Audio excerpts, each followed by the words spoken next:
স্বাগতম জানাচ্ছি আন্তর্জাতিক সংবাদে। প্রথমে জানিয়ে দিচ্ছি সংবাদ শিরোনাম। ইসরায়েলি সেনাদের ভিডিও ফাঁস, ক্ষুব্ধ নেতানিয়াহু। গাজায় আবারও ইসরায়েলি হামলা।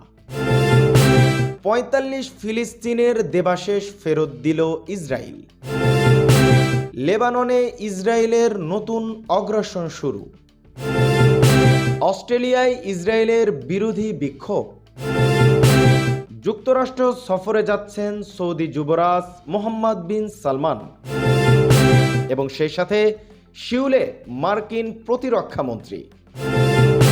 এবং সর্বশেষ জানাবো ইউক্রেন ও রাশিয়ার অগ্রগতি, পোক্রোভস্ক শহর প্রায় দখলে। এতক্ষণ শুনছিলেন সংবাদ শিরোনাম, এবারে শুনবেন বিস্তারিত। ইসরায়েলি সেনাদের ভিডিও ফাঁস, ক্ষুব্ধ নেতানিয়াহু। এদিকে মধ্যপ্রাচ্যে তোলপাড় শুরু হয়েছে এক চাঞ্চল্যকর ভিডিও ফাঁসের ঘটনায়। ইসরায়েলি কারাগারে ফিলিস্তিনি এক বন্দির উপরে অমানবিক নির্যাতনের ভিডিও প্রকাশের পর দেশজুড়ে ব্যাপক ক্ষোভ ছড়িয়েছে।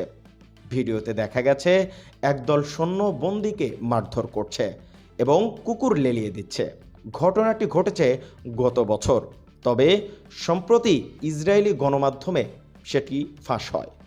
প্রধানমন্ত্রী বিনিয়ামিন নেতানিয়াহু বরং ভিডিও ফাঁসকেই বড় অপরাধ বলে উল্লেখ করেছেন।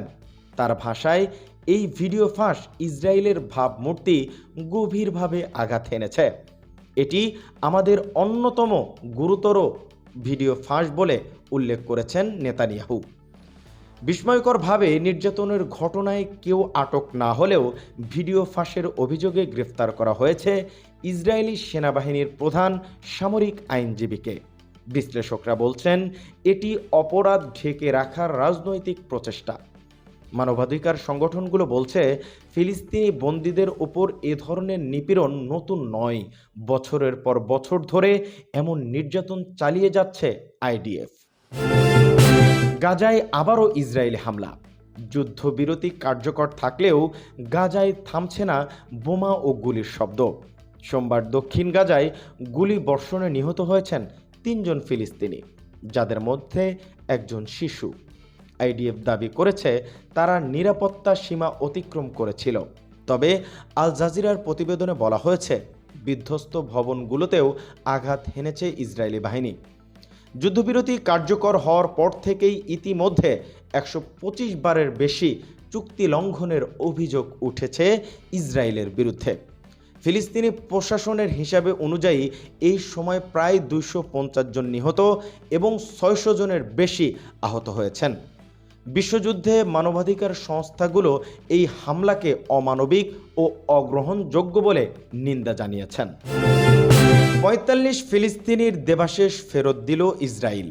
গাজা প্রশাসনের তথ্য অনুযায়ী রেড ক্রসের মাধ্যমে ইসরায়েল ৪৫ ফিলিস্তিনির মরদেহ ফেরত দিয়েছেন।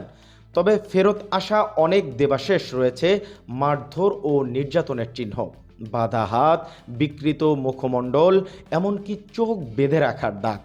ফিলিস্তিন প্রশাসন বলছে এদের অনেকের পরিচয়পত্রও দেয়নি ইসরায়েল কর্তৃপক্ষ। ১০ অক্টোবর থেকে শুরু হওয়া যুদ্ধবিরতির পর এখন পর্যন্ত মোট ২৭০ জন ফিলিস্তিনির মরদেহ ফেরত এসেছে, যার মধ্যে ৭৮টি শনাক্ত করা গেছে। লেবাননে ইসরায়েলের নতুন আগ্রাসন। যুদ্ধবিরতি সত্ত্বেও লেবাননে আবারও ক্ষেপণাস্ত্র চালিয়েছে ইসরায়েল। দুয়ের আওতায় আল শাব শহরে হামলায় নিহত হয়েছেন ২ জন এবং আহত ৭ জন। আইডিএফ দাবি করেছে Hezbollah Ridwan force and command Mohammad Ali Hamid এই হামলায় নিহত হয়েছেন। তাদের অভিযোগ, তিনি সীমান্তে নতুন অবকাঠামো তৈরির চেষ্টা করেছিলেন। ইসরায়েলি প্রতিরক্ষামন্ত্রী সতর্ক করে বলেন, হিজবুল্লাহ আগুন নিয়ে খেলা করছে, এবার প্রতিক্রিয়া হবে আরও কঠোর। বিশ্লেষকরা বলছেন গাজা ও লেবাননে দুই দিকেই সামরিক চাপ তৈরি করেছে নেতানিয়াহু সরকার। অভ্যন্তরীণ সমালোচনা থেকেও মনোযোগ সরাইতে চাইছেন তিনি। অস্ট্রেলিয়ায় ইসরায়েল বিরোধী বিক্ষোভ। অস্ট্রেলিয়ার সিডনিতে ইসরায়েল বিরোধী বিক্ষোভে উত্তাল হয়ে উঠেছে রাস্তাঘাট। একটি আন্তর্জাতিক অস্ত্র প্রদর্শনীতে ইসরায়েলি কোম্পানিগুলো অংশগ্রহণকে কেন্দ্র করে শত শত মানুষ বিক্ষোভে অংশ নেন।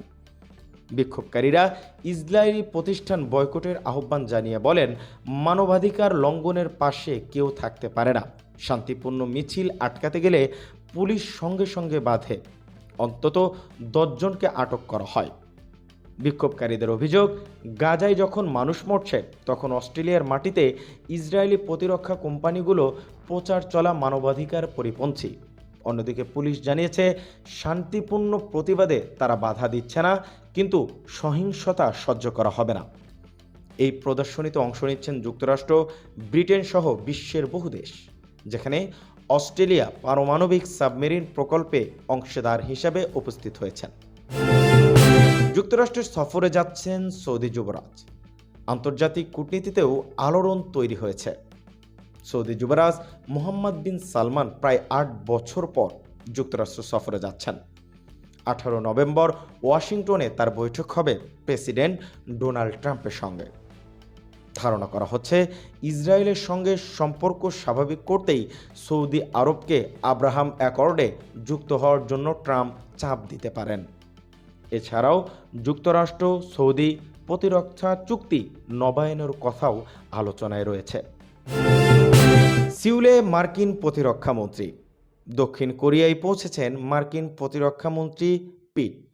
তিনি দক্ষিণ কোরিয়ার মধ্যবর্তী ডিএমজেড সীমান্ত এলাকায় ঘুরে দেখেছেন এবং মার্কিন ঘাঁটি প্রদর্শন করেছেন। আগামীকাল তিনি দক্ষিণ কোরিয়ায় প্রতিরক্ষা প্রধানদের সঙ্গে বার্ষিক নিরাপত্তা বৈঠকে বসবেন। আলোচনার মূল বিষয় উত্তর কোরিয়ার ক্ষেপণাস্ত্র হুমকি, সাইবার নিরাপত্তা ও যৌথ প্রতিরক্ষা সহযোগিতা। ইউক্রেন রাশিয়ার অগ্রগতি। পোক্রোভস্ক শহর প্রায় দখলে। ইউক্রেন যুদ্ধের নতুন অধ্যায় শুরু হচ্ছে। দীর্ঘ 1 বছরের রক্তক্ষয়ী লড়াই শেষে রাশিয়া প্রায় পুরোপুরি পোক্রোভস্ক শহর নিয়ন্ত্রণে নিয়েছেন। রুশ সেনারা শহরটির চারদিক থেকে ঘিরে রেখেছে। ছোট ছোট ইউনিটে ভাগ হয়েছে ড্রোন হামলা চালিয়ে ইউক্রেন সেনাদের রসদ সাইবার বন্ধ করে দিয়েছে। এই শহরটিকে বলা হয় দোনবাস অঞ্চলের প্রবেশদ্বার। এখানে রয়েছে ইউক্রেনের ইস্পাত শিল্পের ব্যবহৃত একমাত্র কোকিং কয়লার খনি এবং গুরুত্বপূর্ণ রেল যোগাযোগ। বিশ্লেষকদের মতে পোক্রোভস্ক দখল মানে পুরো দোনবাস অঞ্চলের সামরিক নিয়ন্ত্রণ অর্জন, যা রাশিয়ার জন্য বড় কৌশলগত বিজয়। ইউক্রেনের প্রায় 5,000 বর্গ কিলোমিটার এলাকা এখন দখলে থাকলেও যুদ্ধের ভারসাম্য দ্রুত রাশিয়ার পক্ষে ঝুঁকছে। এবং সর্বশেষ জানিয়ে দিচ্ছি, হিমালয়ে বরফ ধসে মৃত্যু 7 পরবর্তী আরোহীর। এক মর্মান্তিক খবরে আপনাদেরকে এখন জানাচ্ছি। নেপালের উত্তর পূর্বাঞ্চলে ইয়ালুংরি পর্বতে বরফ ধসে কমপক্ষে 7 পরবর্তী আরোহী প্রাণ হারিয়েছেন। নিখোঁজ হয়েছেন আরও 8 জন। নিহতদের মধ্যে রয়েছেন 2 নেপালি এবং ফ্রান্স, জার্মানি, ইতালি ও কানাডার নাগরিকরা। সোমবার সকালে স্থানীয় সময় 9টার দিকে দুর্ঘটনা ঘটে, যখন তারা বাস ক্যাম্প থেকে উপরে উঠছিলেন। উদ্ধারকর্মীরা খারাপ আবহাওয়ার কারণে অভিযান চালাতে হিমশিম খাচ্ছেন। নেপালের পর্যটন মন্ত্রণালয় জানিয়েছেন, এটি চলতি বছরের অন্যতম বড় পর্বত দুর্ঘটনা। বিশ্বজুড়ে রাজনীতি, সংঘাত আর মানবিকতার এই সংবাদগুলো আমাদের মনে করিয়ে দেয়, শক্তির লড়াই যতই বাড়ুক, শান্তির প্রয়োজন তার চেয়ে অনেক বেশি।